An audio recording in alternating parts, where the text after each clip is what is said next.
So today topic is physics of nerve impulse.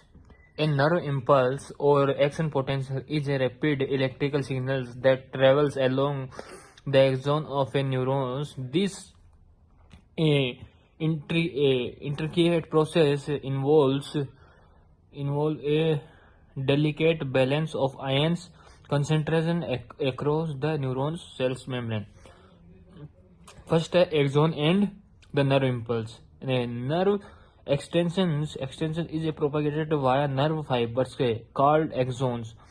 The nervous systems of higher organism is commonly subdivided into two types. First CNS, second PNS.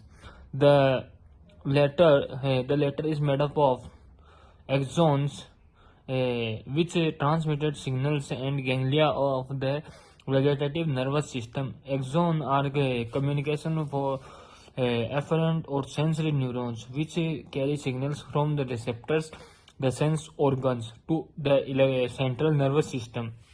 Second, propagation of nerve impulse. We know relatively simple electrochemical processes that are similar to the movement of the nerve impulse. Nerve impulse, for example, such a process occurs when a pure iron wire is immersed in concentrated nitric acid. The wire surface becomes coated with a passivating oxide film. If the film is destroyed at some spot, the iron will vigorously dissolved, and this process spread along the wires with the activation front advance, this being followed by the uh, passivations of the irons. Third generation of nerve impulse.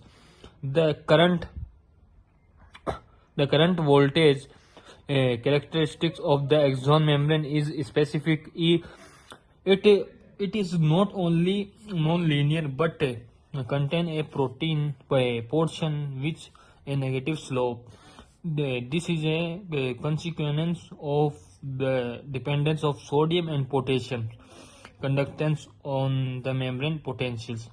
Let us consider the generation of the action potential in a homogeneous section of the axon. Since at the first step of depolarizations the potassium conductance is very low, we assume the ionic current to be the sum of sodium and the leak current IY.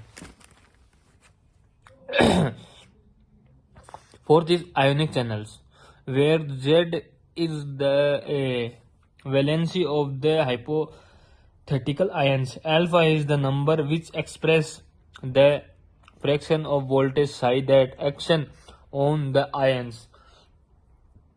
B is a factor which is independent of psi. The average experimental value of Z alpha is equal to 3.5 according to available data. Hodgkins and Huxley presumed that such the hypothetical ion determine the activation and inactivation of sodium and potassium channels. Admittedly, these are the calcium ions needed to change the concentration of the calcium ions has a strong effect on the exhibibility of the nerve and muscle impulse synaptic transmission. When the impulse reaches a nerve fibers ending, it either performs its functions at a neuromuscular myo-neural junctions inducing muscular concentration, or is the transmitted to another nerve fiber. Either case there a accomplished a synaptic transmission of the nervous impulse. the the synapse is a functional intermembrane junction between two excitable cells. Modern biology has its disposal a wealth of information concerning the synaptic transmission, and these data are still insufficient for a molecular theory to be strict rooted but allows us outline path of for its development.